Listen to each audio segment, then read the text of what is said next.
ఆది నుండి మన దేవుడు గర్వానికి విరోధమైన వాడు. దేవునికి అసహ్యత కలిగించేది, దేవునికి విపరీతమైన కోపమును రేపేది, దేవునికి రోషము రేపేది ఏంటయ్యి అంటే గర్వం. ఆయన అహంకారులను ఎదిరించి దీనులకు కృపనివ్వగలిగిన దేవుడు. స్తోత్రం చెప్తారా? Praise the lord. గర్విష్ఠుల గర్వము నడిచి గడ్డి తినిపించిన గొప్ప దేవుడు.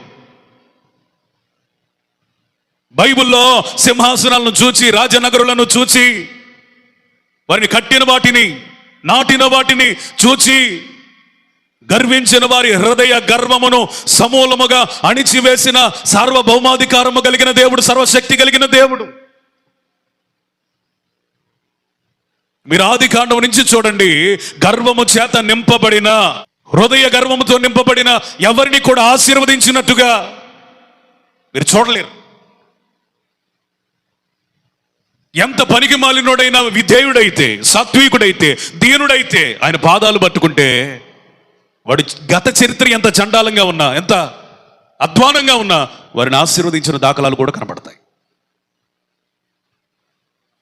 ఈ పగటి వేళ మీరు అర్థం చేసుకోవాల్సింది ఏంటంటే, మీ జీవితంలో ఎక్కడైనా హృదయ గర్వం ఏలుబడి చేస్తుందా?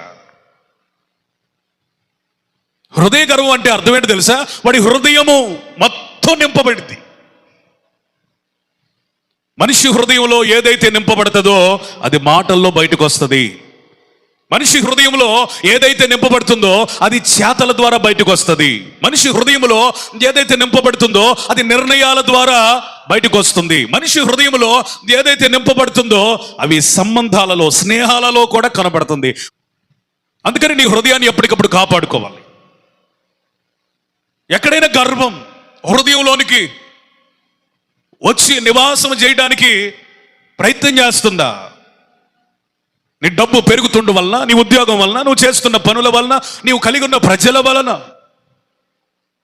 ఎక్కడైనా గర్వం నీ జీవితంలో ఏలుబడి చేస్తుందేమో, చాలా జాగ్రత్త. ఎందుకంటే ఎదోముని నాశనము చేసింది దాని హృదయ గర్వమే. నా ప్రియమైన సహోదరి సహోదరులారా, నిన్ను గాని నన్ను గాని ఎవడు నాశనం చేయలేడు. గర్వమే నాశనం చేసింది. ఎవడి గర్వము వాడిని అణిచివేస్తుందని బైబిల్ చాలా సెలవిస్తా ఉంది. ఎవడైనా ఒకడు ఘనపరచబడాలి అంటే మొదట వాడు వినయమును అలవర్చుకోవాలి, వినయమును అభ్యాసం చేయాలి. ఎవడైనా నాశనం అవ్వాలని కోరుకుంటే గర్విష్ఠులుగా బతకండి. బైబిల్ చెప్తుంది, నేను చెప్పట్లేదు. వినయమునకు ప్రతిఫలము ఘనత, నాశనమునకు ముందు గర్వము నడుచును అని జ్ఞాని అయిన సొలొమోను తన సామెతల గ్రంథంలో జీవిత అనుభవాలలో నేర్చుకున్న పాఠాన్ని వ్రాశాడు. నువ్వు దీవించబడాలన్న కోరిక నీకు ఉండడం మంచిదే, కానీ హృదయ గర్వం తీసివేయకపోతే నిన్ను దేవుడు దీవించటం.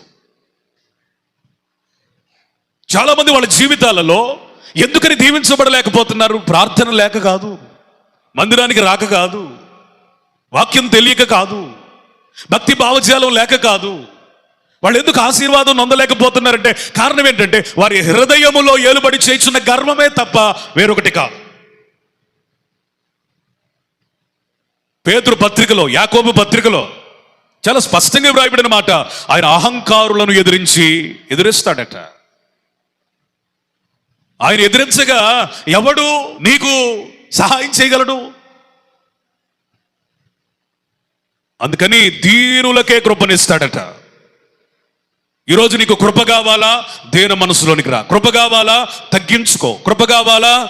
సాత్వికం అలవర్చుకో. కృప కావాలా? నీ హృదయంలో ఎప్పటికప్పుడు గర్వము ఉడ్చేసేయి, తీసేసేయి. ఈ రాత్రి పగలు నీ ప్రార్థన ఏమై ఉండాలంటే, పరిశుద్ధాత్మ దేవా, నాలో గర్వం ఏమీ లేకుండా దీనురాలనై బ్రతుకున్నట్లు నాకు సహాయం దయచేయండి. కొంచెము కూడా నాలో గర్వము ఏలుబడి చేయకుండా ఎప్పటికప్పుడు నాకు మెళకువగలిగిన ఆత్మను దయచేయమని నువ్వు ప్రార్థన చేసుకోవాలి. ఎందుకు నీ మాటలు గర్వంతో ఉన్నాయి? ఎందుకు నీ చేష్టలు గర్వంతో ఉన్నాయి? ఎందుకు నీ సహవాసాలు గర్విష్ఠులతో? ఎందుకని నీ నిర్ణయాలు గర్వముతో? వీటి వెనక కనబడకుండా పనిచేయుచున్నది హృదయములో ఉన్న గర్వమే. హృదయ గర్వం. గర్వాన్ని గురించి ఎన్నోసార్లు మీకు చెప్పాను, గర్వము గురించి ఎన్నో ప్రసంగాలు మీకు చేశాను. అవన్నీ తిరిగి చెప్పడానికి సమయం లేదు. కానీ ఒకటి గుర్తుపెట్టుకోండి, ఎదోము గర్వమే దాని పతనానికి కారణం. వారి హృదయపు స్థితియే, హృదయపు గర్వమే వారి నాశనమునకు కారణం. దేవుడు చూచి చూచి వారిని పడగొట్టడానికి గల కారణం ఏంటంటే వారి గర్వం. పడిపోయిన తర్వాత, చెడిపోయిన తర్వాత, పనికి మారిన వాడి అయిపోయిన తర్వాత, నాశనం అయిపోయిన తర్వాత, భ్రష్టత్వానికి అప్పగించబడిన తర్వాత, అంతా అయిపోయిన తర్వాత నువ్వెంత తగ్గించుకున్నా ఆ మూల్యాన్ని నువ్వు చెల్లించాల్సిందే తప్ప మళ్ళీ నువ్వు దీవించబడటానికి ఏమాత్రం అవకాశం ఉండదేమో. ఇది నా సొంత మాట కాదు, ఎదోము గురించి మనం మాట్లాడుకుంటున్నాము కదా. ఏశావు కూడా తన జ్యేష్ఠత్వమును, హక్కు నమ్మివేశాడు, ఆశీర్వాదాలన్నీ కోల్పోయాడు. తండ్రి వద్దకు వెళ్ళి ఒక్క దీవెనన్నా పొందుదామని కన్నీరు విడిచాడట, శ్రద్ధగా వెతికాడట. అయ్యో నా తండ్రి, ఒక్క దీవెన కూడా లేదా అని ఏడ్చాడట. కానీ అతనికి మారు మనసు పొందని అవకాశం లేక దేవుడు అతనిని దీవించలేదు. అంటే అర్థమేంటో తెలుసా? టైం అయిపోయిన తర్వాత నువ్వు చూపించేటువంటి దీనత్వం చెత్త కుప్పలో వేయటానికే పనికొచ్చింది.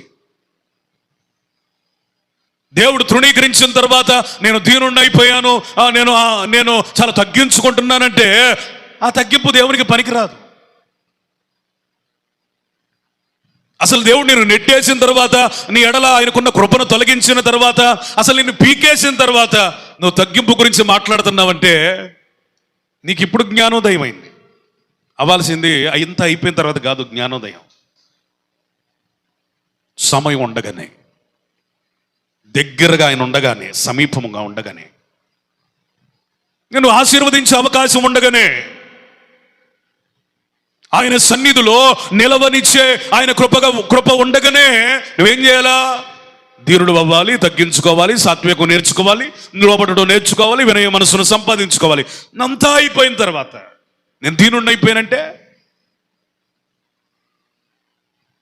హృదయాన్ని ఎవరు చూస్తున్నారు? చెప్పాలి, గట్టిగా చెప్పాలి. దేవుడు. ఉద్యోగం ఉన్నప్పుడు దీనంగా ఉంటే నిజంగా ఆ స్థితిలో ఉండి కూడా ఎంత దీనుడండి అంటారు. పోగొట్టుకున్న తర్వాత దీనుడైతే వీడు ఒకప్పుడు మామూలుగా చేయలేదులే అంటారు.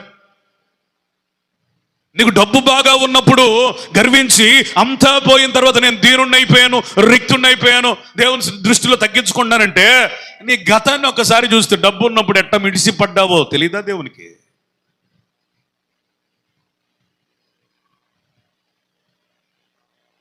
అర్థమైందా? చాలా స్పష్టంగా చెప్తున్నాడు దేవుడు. అంతా అయిపోయిన తర్వాత దీనుడు అవతారం ఎత్తొద్దు. అన్నీ ఉండగానే, అంత బాగుండగానే, దేవుడు కృప అనే ప్రాకారంని చుట్టూ నిర్మించి ఉండగానే, ఆయన నీ దగ్గర ఉండగానే, నేను దీవించడానికి ఇష్టపడుటకు ఆసక్తి కలిగి ఉండగానే నువ్వు తగ్గించుకోవడానికి ఇష్టపడాలి. స్తోత్రం చెప్తారు గట్టిగా, హల్లెలూయా. అంతా అయిపోయిన తర్వాత ప్రభువా నన్ను దీవించయ్యా అని ఏశావులాగా కన్నీళ్లు పెట్టుకున్న కన్నీళ్లకు విలువ లేదండి. గుండెలు బాదుకున్న ఆ వేదనకు అర్థం లేదండి. శ్రద్ధగా వెతికిన నీ ఆసక్తికి ప్రయోజనం రాదండి.